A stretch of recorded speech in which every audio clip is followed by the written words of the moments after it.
Let me ask you something honestly. Have you ever eaten less, exercised more, felt constantly hungry and exhausted, and yet the number on the scale barely moved?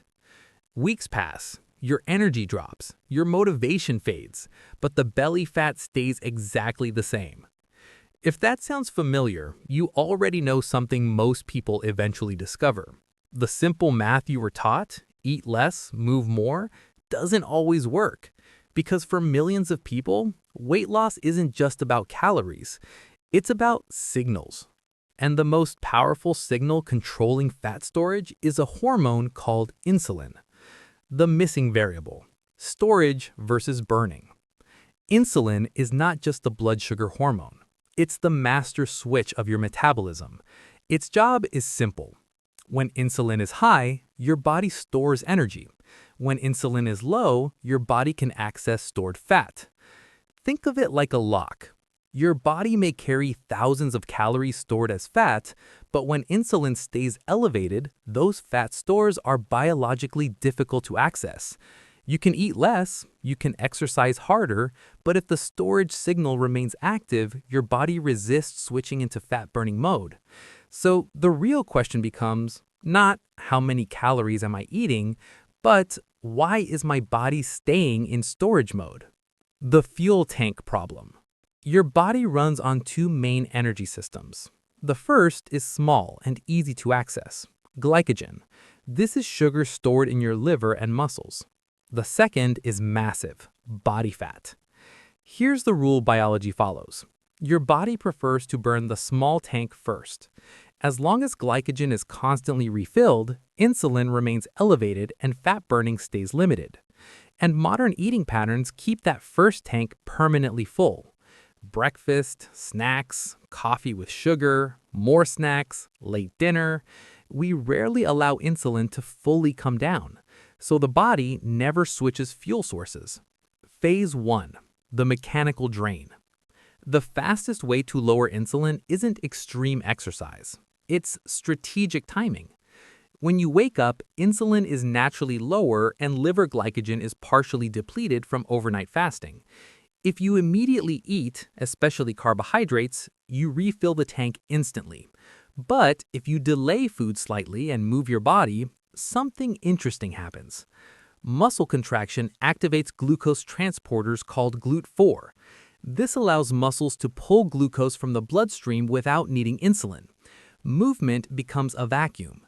Blood sugar drops, the liver releases stored glycogen to compensate, the tank drains. And as glycogen decreases, insulin gradually falls. Simple protocol. Hydrate after waking, move for 20 to 30 minutes, walking, light training, or steady cardio. You're not trying to burn calories. You're changing metabolic state.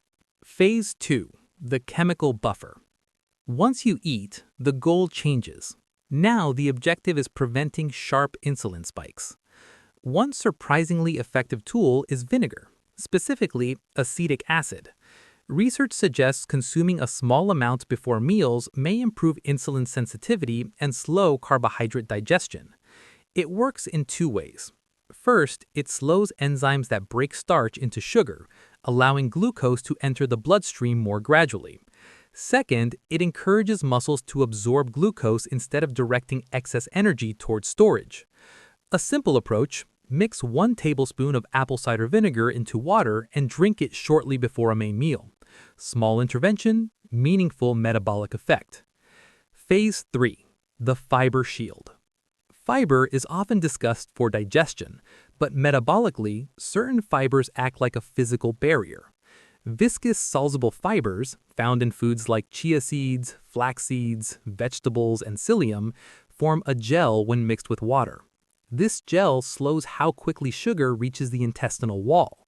Slower absorption means lower glucose spikes, lower insulin spikes. But there's another layer. When fiber reaches the gut microbiome, bacteria ferment it into short-chain fatty acids. These compounds help release satiety hormones that reduce hunger and support metabolic regulation. In simple terms, fiber tells your body it's safe to stop storing. Phase 4. The frequency reset. One of the biggest modern problems isn't what we eat, it's how often we eat. Every time food enters your mouth, insulin rises. Constant snacking keeps insulin elevated all day long. That means fat stores rarely unlock. Spacing meals allows insulin to fall and gets glucagon, the mobilization hormone, time to rise. This shift allows stored energy to be used. It also activates the migrating motor complex, a natural digestive cleansing wave that only occurs between meals. A practical guideline: eat 2 or 3 satisfying meals. Avoid constant grazing.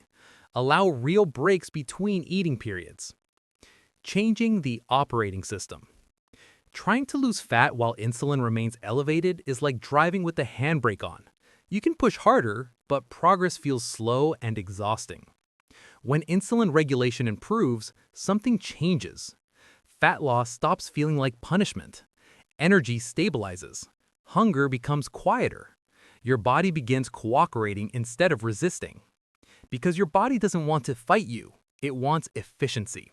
Sometimes the solution isn't eating less, it's sending a different signal.